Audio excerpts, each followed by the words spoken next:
Hello, everyone, and welcome to Timeshare Solution or Surrenders. Today is a special, it is a workshop.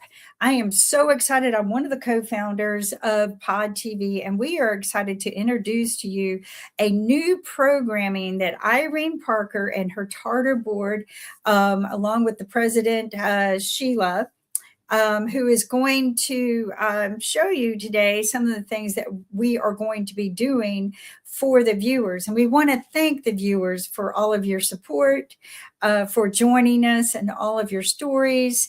And you're going to be excited too to hear about some of the laws that are going to be happening to make the changes that we need. But what I'd like to start out with is introducing you to the board, Irene. Hello, Irene. We've got a great workshop here, and I want to let the people know that we are going to be doing a library of resources with your show this year, right? Yes, exactly. And because of the volume of people that have been reaching out to Timeshare and Resort Developer Accountability, TARDA, juggling 3 to 5 guests for an hour every Monday is not the easiest thing to do. So I think this will be a good timeshare library, we're calling it, for people that need to go right to how do I get started to make this situation better. Right. And I think this kind of programming type is going to be beneficial for self-advocates. We have your president, Sheila. Hi, Sheila. Hi. Anyway, Sheila was one of the victims at one, and she has come into the program and as a huge advocate as well. And then we have Chad, all the way from Pennsylvania. Hi, Chad. Hello. And today's workshop, Irene's going to cover it. I'm going to turn it over to Irene. Okay, well, don't hesitate to stay with us, Kim. You know, we always appreciate your input. So what we're going to do today is people don't know where to begin. They don't know where to start. And Sheila reached out to me in 2018, and Chad just maybe a week or two, not that long ago. And so what we have with Sheila and Chad, both involved with Club Exploria, are the two types of folks that reach out to us that are wanting to know what they should do. And the first one is represented by Sheila today, where she has owned the timeshare for many years and just wants a release, but there is no responsible exit.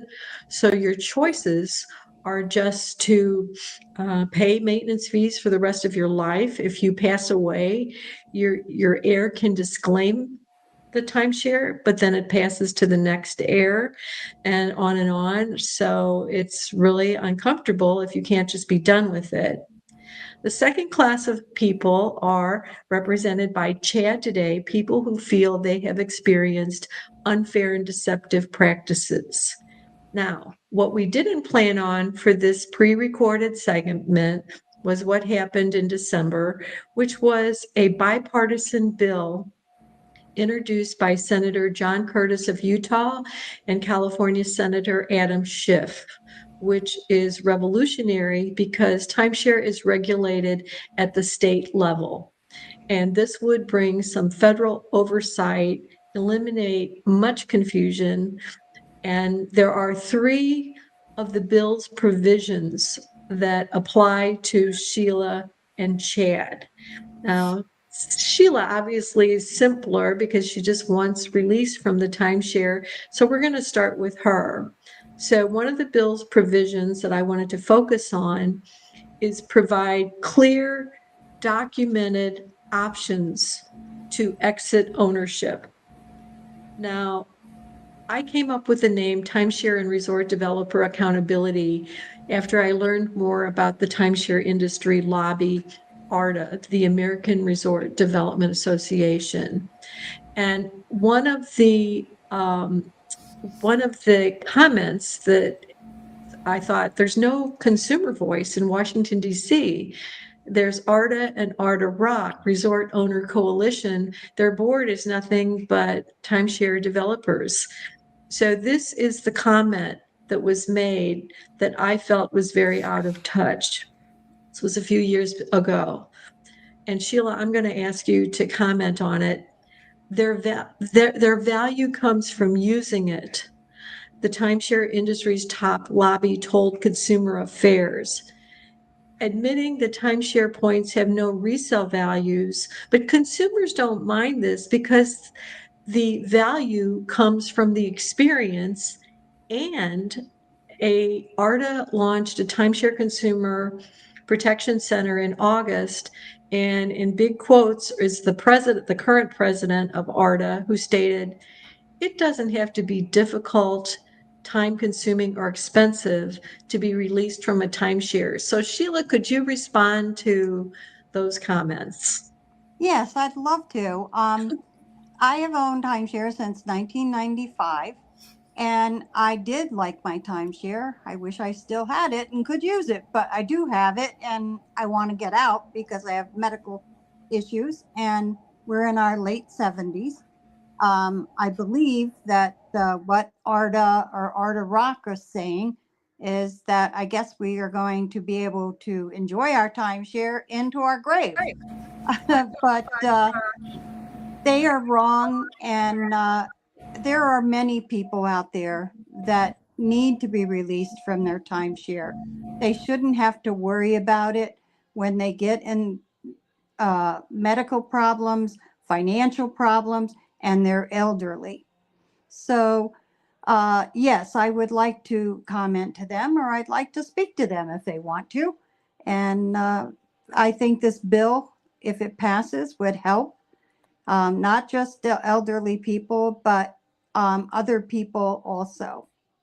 And what we need everyone to do, and I believe you've already completed the task, Sheila, and Chad's going to be working on it, and hopefully 10,000 other timeshare members and owners, to reach out to the senators. If you go to TARDA's homepage and click the blog, the first article right now is December newsletter that includes the link on not only how to support this bill, there's a website specific to the bill, but it also includes a link on how to the best way to reach out to your local members of Congress to support this bill.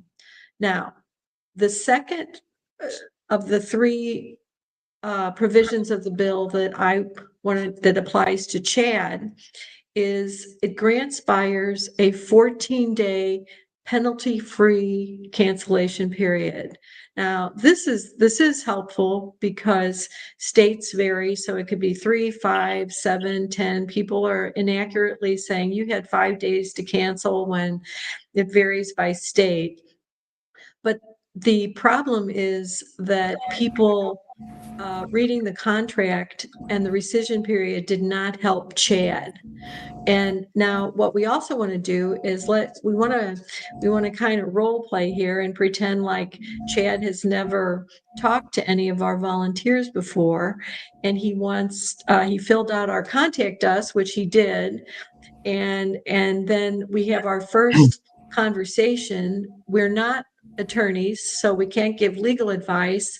Fortunately, we have attorneys that are willing to donate their time if we're asked a question we can't answer.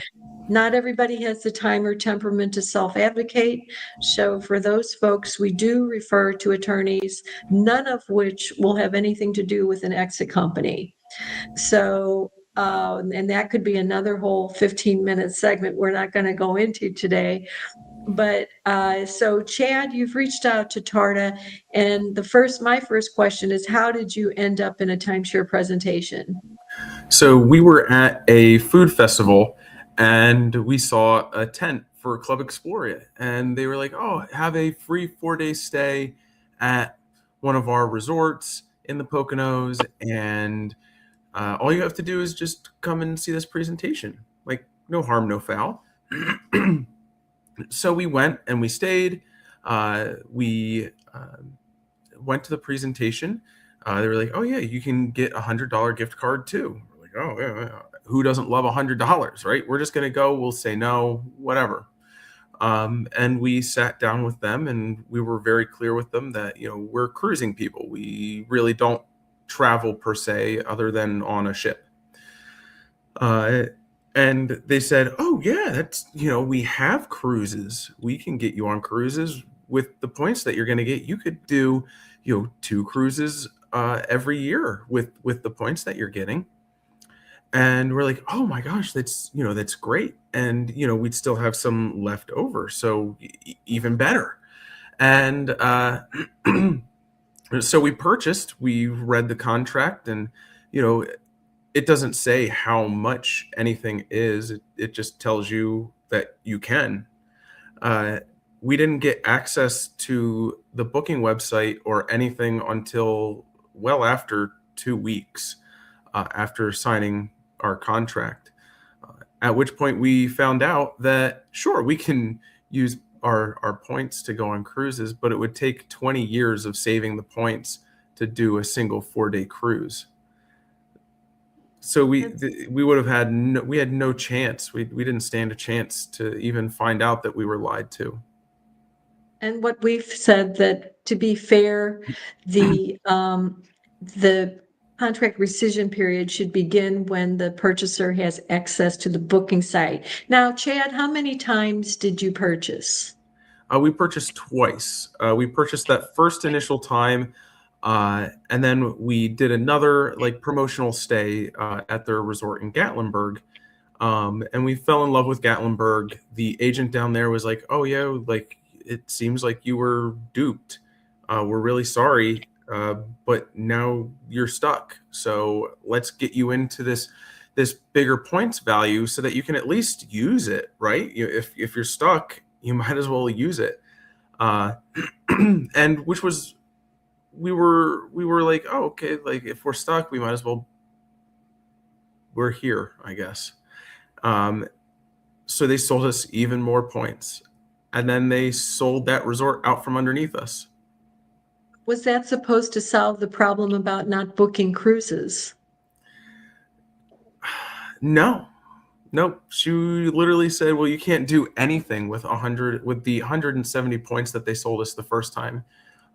She was like, "You can't even do a week stay once a year." She's like, "So they sold you something you can't even really use at all." And we're like, "Well, what are we supposed to do?" And she goes, "The only thing you can do is buy more points."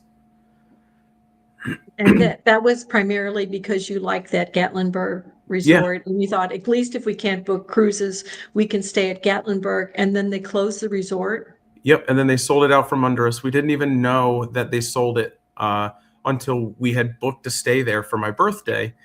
We get down there for that stay, and we see all these new signs on the buildings. And we go to check in, and we're like, "What's up with this new sign behind you?" And they go, "Oh yeah, we were sold a couple months ago." I go, "Wow, that's impressive. Nobody told us," which means that they probably knew they were selling when they sold us the points. Exactly. Now, you bought twice. We have people that the record is 27 times, but let's say on average, it's not unusual to have people that bought 4 or 5 times, even 8 or 9 times. And obviously, if they bought in 2014, we're not going to dwell on it, but we need you to provide the 5 W's. What did you buy? You bought, I believe, 174 Expo points. Let's just estimate it for 20,000. The down payment was 2,000. The amount financed. When you bought the second time, had you paid for the first purchase, or did they roll the loan? Oops. They rolled the loan into the next one. Okay, so if you had paid off that first one, we would just kind of leave it there. But you see the importance of the chronology. Now, at some point in the narration, it dawns on you what's really gone on, when did it deteriorate, and then we can go back and we can write the first paragraph. What do you want to have happen? And most people say, I want out of the whole deal. But is it possible that if they just canceled the last contract, you would be able to stay with the first one? Or is the cruise a deal breaker? The cruise is basically a deal breaker. Yes, okay. Now, I want to get to one more bill provision that is talked about a lot. Allows buyers time to privately review the timeshare agreement. Okay, now I want to also, ARDA automatically raises 25 million a year approximately by automatically billing maintenance fees, opt out. In 2010, they were fined for not calling donations voluntary. In 2019, Shauna Balak of Arizona proposed a bill that would have allowed buyers 24 hours to review the contract before signing. It passed the House 100%. It got to the Senate. ARDA lobbyist Don Isaacson stood up and said, but the bottom line is that the state should not step in to protect people who didn't bother to understand the nature of the deal. Chad, how would you respond to that? I would say that's a load, because I didn't have 24 minutes to review anything, let alone 24 hours. Well, wait a minute. I'm the robot auto denier here. I could be hired. You bought in, I can't remember each state, but you bought in Florida. You had 10 days to review the contract. And reviewing the contract didn't help me. I read it. Yes. I read it that day. I read it afterwards. I'm still reading the contract. And I could have read that contract 17 times. I would have never known before the end of the rescission period that I was lied to. Because exactly. It never denoted. It tells you can use it, but it doesn't tell you how. Yes, and getting back to Sheila with the exit, and then we're going to be wrapping this up here.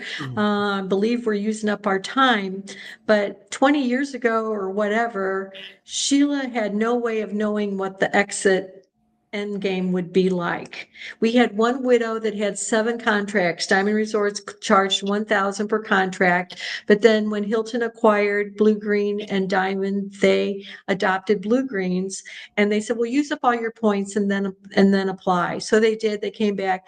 Oh, it's changed. Now it's 18 months of maintenance fees, so you owe us $26,000 to take it back. And the daughter she went back and forth and eventually was agreed 7,000. But that's where you don't know what you're getting into, and you don't know what the situation is going to be 5, 10, 15, 20 years from now. But Kimberly, I also want to thank you and Mark, who is on our show every week, and Nick, the attorney producer that's been with us. I just can't, I'm sure I'm saying, oh, I forgot to say this and that here, but I think I covered most of what I really wanted to cover. Remember to go to the TARDA website. If you go to the advocacy link on the blog, you have how to write a timeshare report, and you have dispute resolution. When they say no, then we do the regulatory filings, BBB, whoever will listen to us. So I don't know, Kim, did I forget anything? No, you did not. The one thing I do want to reiterate is don't sit there and think you can't find a solution. Contact tarda.org. You have 2 of the best people in the world right now. They're working with you to help you find that self-advocate solution, to be very careful of the exit companies or attorneys. A lot of them, exit companies, are not attorneys, and a lot of attorneys are just going to take your money. Come through an advocate first and support the bills, because that was the thing that I said we needed the minute I came into this program, was we needed bills to support what we're doing. Thank you all for watching us. Thank you all for doing your work and supporting us. Thank you, Chad, for sharing your story. Sheila, everything you do has been fabulous. And Irene, you're my superhero. Yes. So, mine too. Yes. Thank you. Everyone, we'll see you on Timeshare Solution or Surrender every Monday, 1 p.m. Eastern Standard Time. Join us and text in your comments as well. Until then, everyone, please stay safe and stay healthy. Thank you. Thank you.